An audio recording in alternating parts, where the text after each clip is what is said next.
Welcome back, student, and today we are going to discuss our last topic of dynamics, class 9th, unit 3, uniform circular motion. Before starting this topic, guys, मेरी एक बात याद रखो कि जो ये topic है आपने इसको first of all just go through it, ठीक है। 3-4 दफा इसको क्या करना है, रीड आउट करना है। मैं यहाँ पे वही सारा बुक वाला उठा के नहीं लिखने वाला जिससे आपकी जो राइटिंग स्किल है उसको मैं मारूं। मैं ऐसा नहीं करने वाला, मैं जस्ट आपको कॉन्सेप्ट दूंगा एंड यू विल राइट, ठीक है। आप खुद लिखोगे, ठीक है, आपने लिखना है और आपको लिखना होगा। Is it clear? ओके, सो हम सबसे पहले देखते हैं यूनिफॉर्म का क्या मतलब है। तो यूनिफॉर्म का मतलब क्या है? सेम रहना, ठीक है।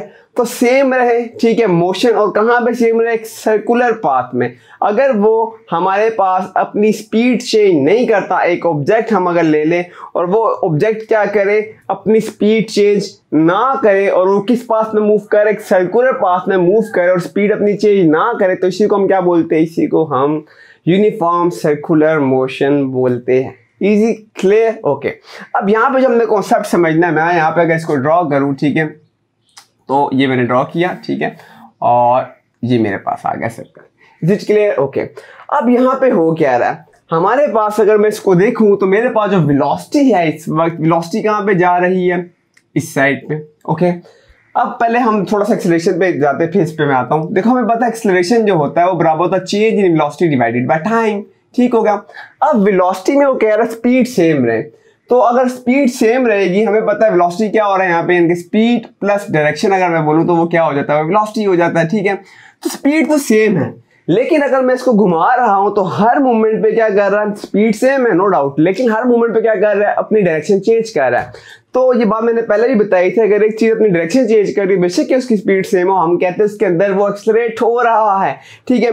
तो सपोज करो इस वक्त मेरे पास एक कार है और मैं इस डायरेक्शन में जा रहा हूँ, नॉर्थ की तरफ जा रहा हूँ, और मैं एक्सेलरेट देता हूँ, तो मैं कहता हूँ जिस डायरेक्शन में मेरी वेलोसिटी जा रही है उसी डायरेक्शन में मैं क्या कर रहा हूँ? एक्सेलरेट कर रहा हूँ, क्योंकि मेरी स्पीड चेंज हुई है। लेकिन इस केस में यहाँ पे अगर ये डायरेक्शन है तो यहाँ पे स्पीड चेंज नहीं हो रही। अगर स्पीड चेंज नहीं हो रही तो मैं ये नहीं कह सकता कि मेरा पास जो एक्सेलरेशन है वो भी इस डायरेक्शन में हो रहा है। नहीं नहीं नहीं, ठीक है, हमारे पास इस डायरेक्शन में क्या कर रहा है? बार बार क्या कर रहा है? अपनी वेलोसिटी तो मेरे पास चेंज कर रहा है, ठीक है, डायरेक्शन इधर आ रहा है, बार बार वो चेंज कर रहा है। लेकिन कीप इन माइंड जो इसका एक्सेलरेशन है वो टुवर्ड्स द सेंटर हो रहा है, ठीक है।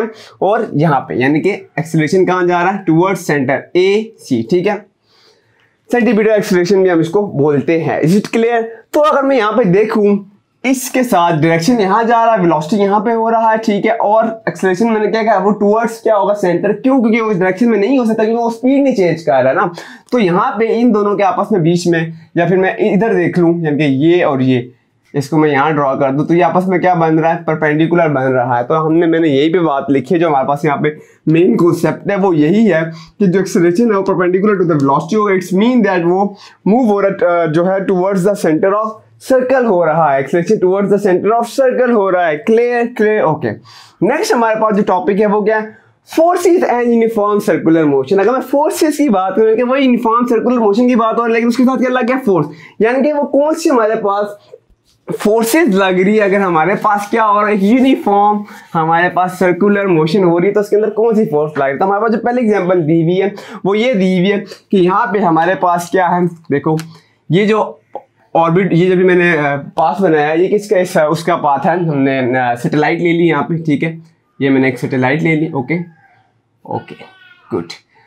देन यहाँ पे मैं क्या ले लूंगा? अर्थ ले लूंगा। हमें पता है जो सैटेलाइट होता है वो अर्थ के क्या करता है? इर्द गिर्द क्या करता है? घूमता है। क्लियर?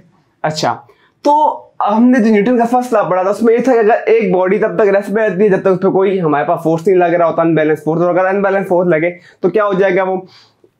वो जाता ही जाएगा। मैं फोर्स लगा दूं तो जाता जाएगा।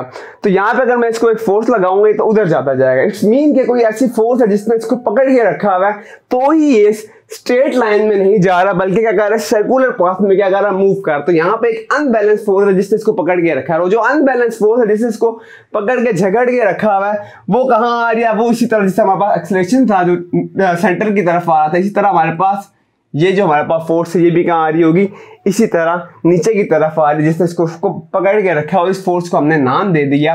बाकी कॉन्सेप्ट वही सारा यूनिफॉर्म सर्कुलर का मोशन, लेकिन हम देखना है कौन कौन सी इसके अंदर फोर्सेज है। तो ये जो फोर्स जिसने इसको पकड़ के रखा है ये कौन सी फोर्स हो जाएगी, ये मेरे पास सेंट्रीपिटल फोर्स हो जाएगी। ठीक है, अगर मैं इसको पढ़ूं यहाँ पे तो देखो फर्स्ट लॉ का भी मैंने बता दिया, दूसरा क्या है, force is that pulls the object. Pulls का मतलब होता है खींचना। ठीक है, पुल्स कर रहा है ऑब्जेक्ट को ताकि वो स्ट्रेट लाइन में ना जाए। ठीक है, out of it straight line, ठीक है, path into a circular path, यानी कि उसमें ना जाए, स्ट्रेट लाइन में ना जाए, बल्कि वो एक सर्कुलर पाथ में मूव करे। उस फोर्स को हम सेंट्रीपिटल फोर्स बोलते हैं। क्लियर। इसके बाद मेरे पास फार्मूला है Fc = -mv² divided by r।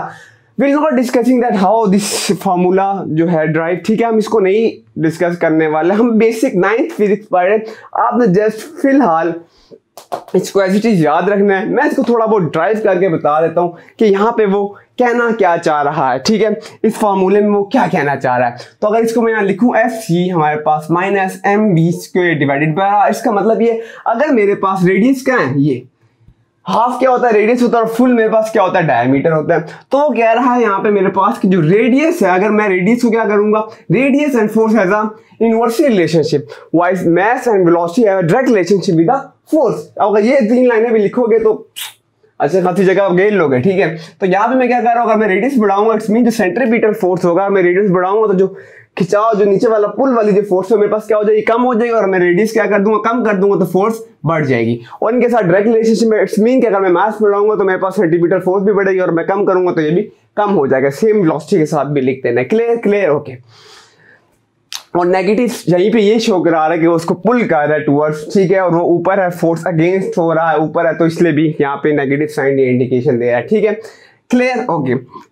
इसके बाद एक और एग्जांपल दी हुई है उन्होंने, और उसमें उन्होंने ये डिस्कस किया है कि उसमें अगेन उन्होंने क्या ले लिया, सैटेलाइट नहीं ली बल्कि एक बॉल ले ली अगेन से। ठीक है, और वो जो बॉल है, अगर मैं उस बॉल को देखूं, ये बॉल है मेरे पास, और वो इस बॉल को क्या घुमा रहा है। ठीक है, तो वो कह रहा है कि जब तक मैं इसको घुमा रहा हूं तो हर एक्शन का कोई ना कोई रिएक्शन होता है, बट ऑपोजिट डायरेक्शन होता है। इट्स मीन कि अगर एक फोर्स इसको क्या कर रहा है, अंदर की तरफ खींच, जो सेंटीमीटर फोर्स है, तो एक फोर्स इसको बाहर की तरफ भी खींच रहा है, इक्वल एंड ऑपोजिट डायरेक्शन।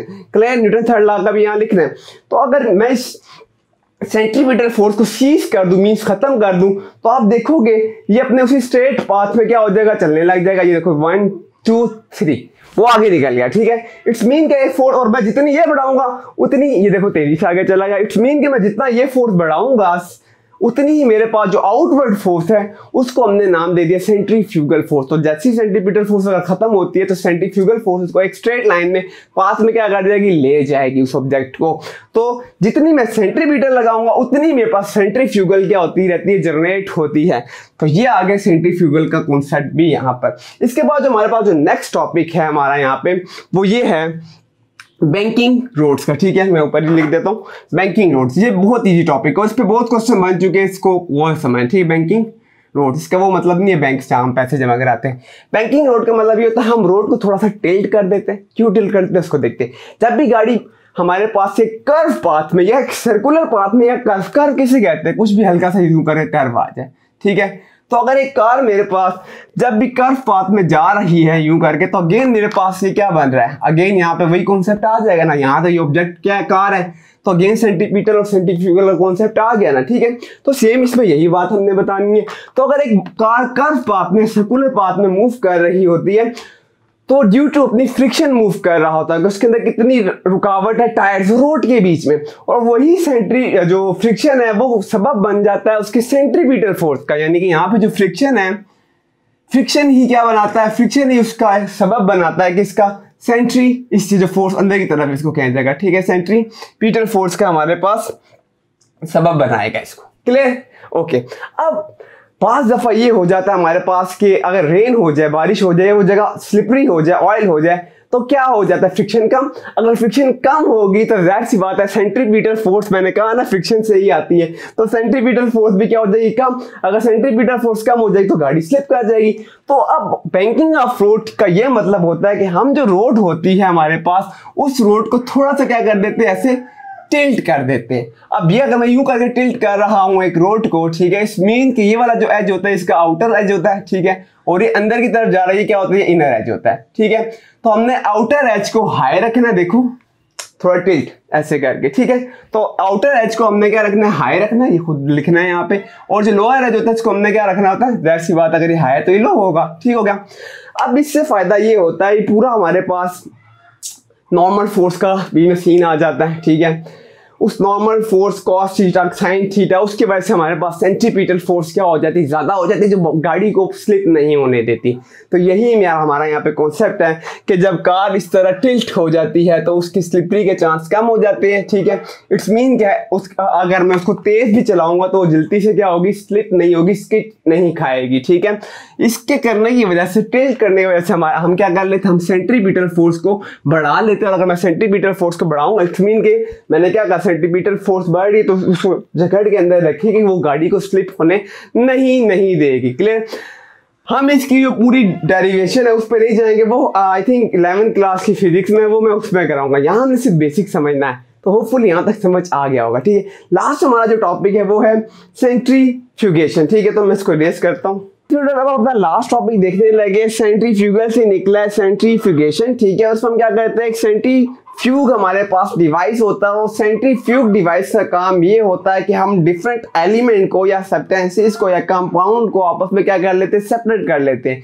जिस तरह का मैं ब्लड की बात करूं तो उसको जब हम टेस्ट ट्यूब में डालते हैं ब्लड को, तो अब यहाँ गौर से देखो, ये मेरे पास क्या है, वो मशीन है, ठीक है। उस मशीन के अंदर हम उसको क्या कर देते हैं, इस तरह जो हमारा जो भी ब्लड सैंपल होते हैं वो डिफरेंट उसको हम रख देते हैं। अब इस सेंट्रीफ्यूग जो डिवाइस है इसका काम ही होता है, ये इसको क्या करता है, इसको स्पिन करता है तेजी से। अगर ये स्पिन कर रहा है तो अगेन समझ लो कि यहाँ पे इसके अंदर जो हमारे पास डिफरेंट पार्टिकल्स है इस ब्लड के अंदर, अगर मैं उसका एक पार्टिकल यहाँ ले लूँ और ये हम सेंटर में इसको घुमा रहे, ठीक है, एक सेम स्पीड के साथ घुमाएंगे, तो देखो ये मैंने हटाया फर्ज करो, और इसका एक पार्टिकल मैंने ले लिया। अगेन ये कौन सा कॉन्सेप्ट आ गया मेरे पास, यही तो कॉन्सेप्ट आ गया, मेरा यूनिफॉर्म सर्कुलर मोशन का कॉन्सेप्ट आ गया। अब वो उसको तेज घुमा रहा है, अगर वो उसको तेज घुमाएगा तो सेंट्रीपिटल जो फोर्स होती है वो कहाँ एक्ट कर रही होती है, मूव टूवर्ड्स द सेंटर, ठीक है, सेंटर ऑफ द सर्कल। और जो सेंट्रीफ्यूगल होगी वो कहाँ एक्ट कर रही है, वो हमें पता है, वो बाहर एक्ट कर रही है, यानी कि जितनी अंदर वहां से इसको जो बाहर मदद देता है एक चीज को बाहर फेंकने में, वो सेंट्रीफ्यूगल कर रहा होता है। अब जब ये बहुत तेज स्पिन हो रहा होता है तो हमारे पास जो डेंस पार्टिकल होते हैं, डेंस, ठीक है, डेंस का मतलब होता है डेंसिटी हमारे पास होता है मास डिवाइडेड बाय वॉल्यूम, ठीक है। तो जो डेंसिटी होती है, ठीक है, एक चीज की, वो क्या होती है, अगर वो ज्यादा होती है तो जिसका वजन ज्यादा होगा उसको सेंट्रीपिटल जो फोर्स होगी वो उसको नीचे बॉटम की तरफ खींच देगा। तो अब वो जो टेस्ट ट्यूब होता है, जिस तरह मैंने इसको एक पार्टिकल लिया था, अगर मैं यहाँ पे टेस्ट ट्यूब दोबारा से डिरा कर दूं तो यहाँ पे बस डिफरेंट पार्टिकल्स है, और ये से क्या करेगा, जो भारी ऑब्जेक्ट होंगे सेंट्रीपिटल उसको अपनी तरफ खींच लेगा, और जो लाइट ब्लड के जो पार्टिकल्स है, यानी कि जो जिसकी डेंसिटी कम है, वो ऊपर आ जाएंगे, और जो हमारे पास डेंस पार्टिकल होंगे वो कहाँ चले जाएंगे, वो डाउनवर्ड चले जाएंगे, ठीक है। तो ये तो पहली होगी हमारे पास सेंट्रीफ्यूगेशन जो हमारे पास है, उसमें फर्स्ट जो था सेंट्रीफ्यूगेशन ऑफ ब्लड, तो वो ये सीन हो रहा है, डेंस पार्टिकल नीचे आ जाता है, सेंट्रीपिटल को खींच लेता है, और जो लाइट पार्टिकल होते हैं वो कहाँ होते हैं, वो ऊपर आ जाते हैं। Is it clear? Okay. Next हमारे पास क्रीम सेपरेटर में क्या करते हैं, हम मिल्क से क्रीम को क्या कर देते हैं, सेपरेट कर लेते हैं। अब उसमें क्या सीन है, वो गोल गोल इस तरह घूम रही है, ठीक है। अगेन अगर वो गोल गोल इस तरह घूम रही है, उसका आप एक पार्टिकल ले लो, ठीक है, एक कोई भी पार्टिकल ले लो यहाँ पर, ठीक है, वो किस तरह घूम रहा है, उस तरह वो भी घूम रहा है। अगर उसके एक पार्टिकल ले लूँ, अगेन अगर उसके एक पार्टिकल ले लूँ, तो ये अगेन कौन सा कॉन्सेप्ट आता है, यूनिफॉर्म सर्कुलर मोशन कॉन्सेप्ट आता है, कांस्टेंट स्पीड के साथ क्या कर रहा होता है, मूव कर रहा होता है।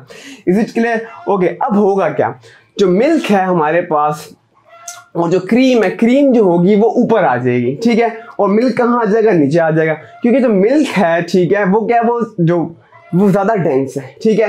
तो सेंट्रीपिटल को अपनी तरफ खींच लेगा, और जो हमारे पास कम डेंस वाले पार्टिकल्स है वो कहाँ हो जाएंगे, वो टकरा के ऊपर आ जाएगा, तो क्रीम ऊपर आ जाएगी, और जो मेरे पास मिल्क होगा वो नीचे आ जाएगा। Is it clear? Okay. Last but not the least, washing machine dryer. तो वॉशिंग मशीन ड्रायर में भी यही हो रहा है, जो हमारे पास ड्रायर होता है वो तेज यूं करके हम उसके अंदर कपड़े डालते हैं, वो अंदर से क्या कर रहा होता है, तेज से मूव हो रहा होता है। यहाँ पे इसमें डिफरेंट किस्म के क्या होते हैं, होल्स होते हैं। अब अगेन कपड़ा तो बाहर नहीं निकल सकता, और अगर इसको मैं उस डेंस के साथ भी कंपेयर करूँ तो हमें पता जो कपड़े की डेंसिटी होगी वो ज़्यादा होगी, ठीक है। अगेन जब डेंसिटी ज़्यादा होती है वो चीज़ अंदर ही रहती है, और जो वाटर पार्टिकल है उसकी डेंसिटी कम है, तो उसको वो बाहर वो छन्नी जो है सुराख होल से क्या हो जाएगा, बाहर आ जाएगा। और इस तरह हम कपड़ों क्या कर लेते हैं, सुखा लेते हैं। इनकी हर चीज़ में जो भी एक सर्कुलर पाथ में एक यूनिफॉर्म स्पीड के साथ एक चीज़ मूव कर रहा है, वहाँ पर सेंट्रीपिटल और सेंट्रीफ्यूगल का कॉन्सेप्ट आएगा। Is it clear? Okay, hashtag peace out. फिर भी कोई क्वेश्चन है तो कमेंट सेक्शन में आगे पूछे। मिलते हैं नेक्स्ट लेक्चर के साथ।